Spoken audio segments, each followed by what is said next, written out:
માં પૂગે નહીં ભાઈ. ઘરે એમ કહી દે તમને ખબર ના પડે તેમ મારી વાતમાં ડાયા ના થઈ છો ભાઈ. જો એમને ખબર ના પડતી હોત તો તમે હોતે નહીં ભાઈ. શું કહું? અને એ ગમે એવા હોય તમારા બાપ જ છે ભાઈ. એટલે ઝાલા માત પિતાનો આદર કરવો. ઝાલા જે બી કદાચ મેલા ધોયા વગરના કદાચ લુગડા પહેરતો હોય આપણો ગુરુ હોય તો એ ગુરુ જ રહે ભાઈ.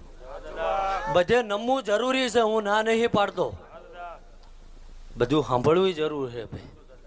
પણ ચા આપણને લાગુ પડે છે કયા ગુણ લેવા, કયા માર્ગે જવું, જે આપણને ઝાલા શીખવાડે ને જીવતા, એ આપણો ગુરુ છે ભાઈ.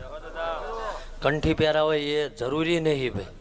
અને ઝાલા જ્યાં જોઉં ત્યાં મેં આજ પીરસ્યું છે કે આજ જેટલા અહીંયા બેઠા છે ભાઈ, આમાંથી 4 શબ્દો મારા કાને પડે તો ભાઈ હું શું કહું કે હું એવું નહીં કહું વ્યસન મુકાવવા આવ્યો છું, આવું કરજો ફલાણું કરજો, પણ કાલ સવારથી નક્કી કરજો. જાજુ ના થાય કંઈ નહીં, પણ કે વહેલા જાગીને મારે કંઈક કામ ધંધે જવાય. ઘણા એવાય હે ભાઈ 9 વાગ્યા લગીને રાડ્યું પાડવી પડે. મેં આ જોયું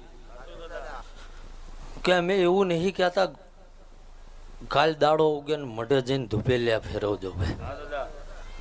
ઘરે ટાઈમ મળે, કારણ કે જે તમે કળમાં જન્મ્યા ને ભાઈ, પહેલાં તો એ કળમાં આપણને અવતાર આલવા વાળી એ કળની દેવીનો ઉપકાર. બે આપણાથી રાજી ના હોય ને ત્યાં લાગીને દુનિયાના ગમે ડુંગરે કે ગમે ઉમરે આંટા મારો મારો નાથી એવું બોલે છે ઝાલા કે કોઈના બાપની તેવડ નહીં તમારું બાવડું ચાલે ભાઈ.